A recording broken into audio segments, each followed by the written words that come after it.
Оваа година очекуваме отпочнување со реализација и градба на повеќе најавени инвестиции. Меѓу нив е и последната инвестиција на германската техника од текстайл, која што ќе отвори фабрика во технолошко-индустријската развојна зона Штип, веднаш до Джонсон Контролс. Ќе вработи над 500 луѓе, а почетната инвестиција е 12 милиони евра. Двете нови германски фабрики во Охрид Струга, каде работиме на трета поголема инвестиција и тоа токму во Охрид Скемо, но да не збориме пред рака. Тука е и градбата на американската фабрика во Кичево, италијанската во Скопје, фабриката која ќе отвори 5000 вработувања во Ранковци и околината и повеќе други. Она што посебно ме радува е што не само во деновите на изборите, 9 компании јавно објавија нови фабрики во Македонија, како конечна нивна одлука, која ќе почне да се реализира во најголем дел оваа година. Она што посебно е важно, што и по изборите, секоја недела примам високи представници на крупни корпорации од различни индустрии кои се дојдени да испитаат што е тоа што во последно време Македонија почнува да ја прави хит меѓу инвеститорите. Која е таа магија која, иако земјата се уште не е членка на НАТО и ЕУ, ги привлекува многуте компании тука да отворат бизнис и да инвестираат во нова фабрика, во нов капацитет и да отворат нови работни места.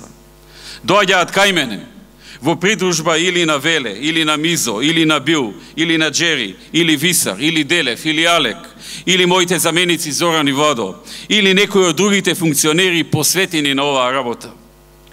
А од кај мене одат да разгледуваат локации во поголем број општини.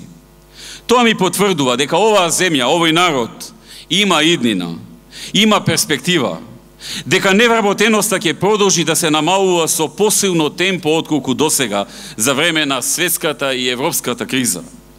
Еве, завчера сабалето дојде една американска компанија со 2 своји дивизии и план за градба на 2 нови фабрики во 2 различни града. Ги донесоа Веле, Мизо и Висар заедно. Вечерта дојде Бил со друга од Америка, а ден пред тоа со руски инвеститор заинтересиран за неколку инвестиции. Джери 2 дена пред тоа донесе 2 други компании, а до крајот на месецот треба да се сретнам со уште 4, од кои 2 термина ги има резервирано Делев.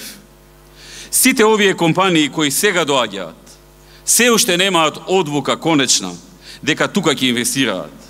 Но фактот што дошле оддалеку, баш тука во Македонија, неколку дена да одат од локација на локација и од институција на институција, раѓа голема надеж дека барем дел од нив ќе донесат одлука за инвестирање и ќе отворат нови работни места во Македонија, пред се за младите луѓе во Македонија.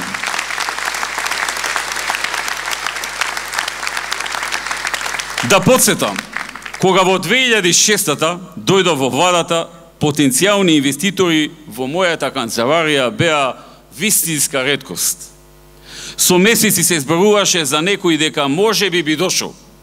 Сега ги има по неколку неделно. Тоа е резултат од нашето работење. Тоа е ВМРО ДПМН.